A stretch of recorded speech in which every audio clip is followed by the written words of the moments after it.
ഓണം വന്നു, വീടുകളിൽ ഓണത്തിരക്കുകളാണ്. പക്ഷേ കേരളത്തിലെ ലക്ഷക്കണക്കിന് സാധാരണക്കാരായുള്ള മനുഷ്യരുടെ മനസ്സിൽ ഒരു ചോദ്യം മാത്രമാണ് ഇപ്പോൾ ഉള്ളത്.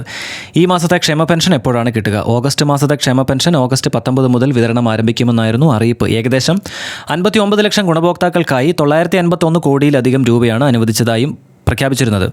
ഓഗസ്റ്റ് 31 വരെ വിതരണം തുടരുമെന്നും പ്രഖ്യാപിച്ചിരുന്നു. പക്ഷേ പ്രഖ്യാപനവും യാഥാർത്ഥ്യവും തമ്മിലുള്ള ദൂരം എന്താണെന്ന്, അല്ലെങ്കിൽ എത്രയാണെന്ന് ഇന്ന് ഗുണഭോക്താക്കളുടെ അക്കൗണ്ടുകളാണ് പറയുന്നത്. ഓണം അടുത്തെത്തിയിരിക്കുന്നു.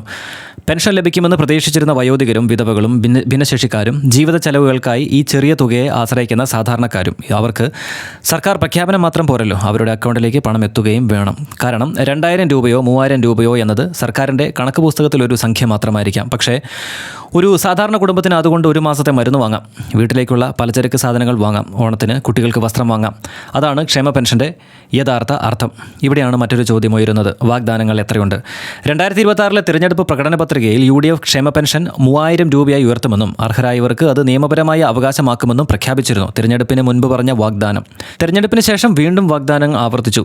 അതായത് ജൂൺ മാസത്തിലും മുഖ്യമന്ത്രി പറഞ്ഞത് 3000 രൂപയുടെ വാഗ്ദാനം എത്രയും വേഗം നടപ്പാക്കുമെന്നും പെൻഷൻ വിതരണം ഇനി വൈകാതെ കൃത്യമായി നടത്താൻ സർക്കാർ ശ്രമിക്കുമെന്നുമായിരുന്നു.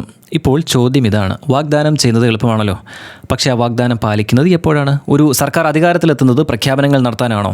അല്ല, പ്രഖ്യാപിച്ച കാര്യങ്ങൾ ജനങ്ങളിലേക്ക് എത്തിക്കാനാണ്, അത് നടപ്പിലാക്കാനാണ്. ഇവിടെ മറ്റൊരു വിരോധാഭാസം കൂടിയുണ്ട്. ഓണം പ്രമാണിച്ച് സർക്കാർ ജീവനക്കാർക്ക് 4500 രൂപ ബോണസും 20000 രൂപ വരെ ഓണം അഡ്വാൻസും അനുവദിച്ചിട്ടുണ്ട്. അതിൻ്റെ വിതരണം സംബന്ധിച്ച് തീയതികളും സർക്കാർ പ്രഖ്യാപിച്ചിട്ടുണ്ട്. ജീവനക്കാർക്ക് ആനുകൂല്യങ്ങൾ നൽകുന്നതിൽ തെറ്റൊന്നുമില്ല, അത് അവരുടെ അവകാശമാണല്ലോ. പക്ഷേ അതേസമയം ക്ഷേമ പെൻഷൻ കാത്തിരിക്കുന്ന മനുഷ്യരുടെ അവകാശവും അത്ര തന്നെ പ്രധാനമാണ്. സർക്കാർ ജീവനക്കാരൻ്റെ ഓണം സന്തോഷകരമാകണം. അതുപോലെ തന്നെ പെൻഷനെ ആശ്രയിച്ച് ജീവിക്കുന്ന ഒരു വയോധികൻ്റെ ഓണവും സന്തോഷകരമാകണം. ഇവരിൽ ഒരാളെ മറ്റൊരാളുടെ എതിരാളിയാക്കി കാണേണ്ട കാര്യമില്ല. ചോദ്യം ഇതാണ്: സർക്കാർ എല്ലാവരുടെയും അവകാശങ്ങൾ സമയത്ത് ഉറപ്പാക്കുന്നുണ്ടോ?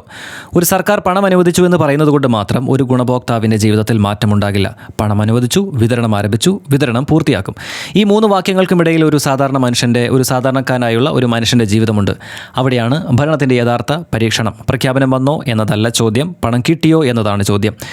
ഇനി രാഷ്ട്രീയക്കാരോടുള്ള ഒരു ചോദ്യം: തെരഞ്ഞെടുപ്പ് സമയത്ത് വാഗ്ദാനങ്ങൾ നൽകുമ്പോൾ 3000 രൂപ പെൻഷൻ, നിയമപരമായ അവകാശം, കൃത്യമായ വിതരണം, ഇതൊക്കെ പറയാൻ വളരെ എളുപ്പമാണ്. പക്ഷേ അധികാരത്തിലെത്തിയ ശേഷം ജനങ്ങൾ ചോദിക്കുമ്പോൾ എപ്പോൾ എന്ന ചോദ്യത്തിന് വ്യക്തമായ തീയതി നൽകാനും ആ തീയതിയിൽ പണം എത്തിക്കാനും എന്തുകൊണ്ട് വൈകിയെന്ന് തുറന്നു പറയാനും കഴിയണം. അതാണ് ഉത്തരവാദിത്തമുള്ള ഭരണത്തിൻ്റെ അടയാളം. ഇന്ന് കേരളത്തിലെ ഒരു വയോധികൻ സർക്കാരിനോട് ചോദിക്കുന്നത് വലിയ കാര്യമൊന്നുമല്ല. അയാൾ ചോദിക്കുന്നത് തൻ്റെ അവകാശപ്പെട്ട പെൻഷൻ മാത്രമാണ്. ഓണം ആഘോഷിക്കണമെന്ന വലിയ സ്വപ്നവും ഒരുപക്ഷെ ഇല്ലായിരിക്കാം. ഒരുപക്ഷെ മരുന്ന് വാങ്ങണം, വീട്ടിലേക്ക് കുറച്ച് സാധനങ്ങൾ വാങ്ങണം, കൊച്ചുമക്കൾക്ക് ചെറിയ സമ്മാനങ്ങൾ നൽകണം, അതിനാണ് പെൻഷൻ. അതുകൊണ്ട് ഈ വിഷയം ഒരു രാഷ്ട്രീയ പാർട്ടിയുടെ വിജയമോ പരാജയമോ ആയി കാണാൻ ഞാൻ ആഗ്രഹിക്കുന്നില്ല.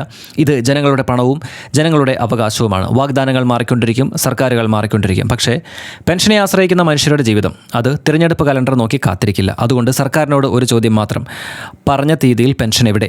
3000 എന്ന വാഗ്ദാനം എപ്പോൾ യാഥാർത്ഥ്യമാകും? ഇനി പ്രഖ്യാപനങ്ങളല്ല, കൃത്യമായ നടപടിയാണ് ജനങ്ങൾക്ക് വേണ്ടത്. കാരണം ഓണം വരുന്നത് കലണ്ടറിൽ മാത്രമല്ല, ഒരു സാധാരണക്കാരൻ്റെ അല്ലെങ്കിൽ എല്ലാ മനുഷ്യരുടെയും വീട്ടിലും കൂടിയാണ്.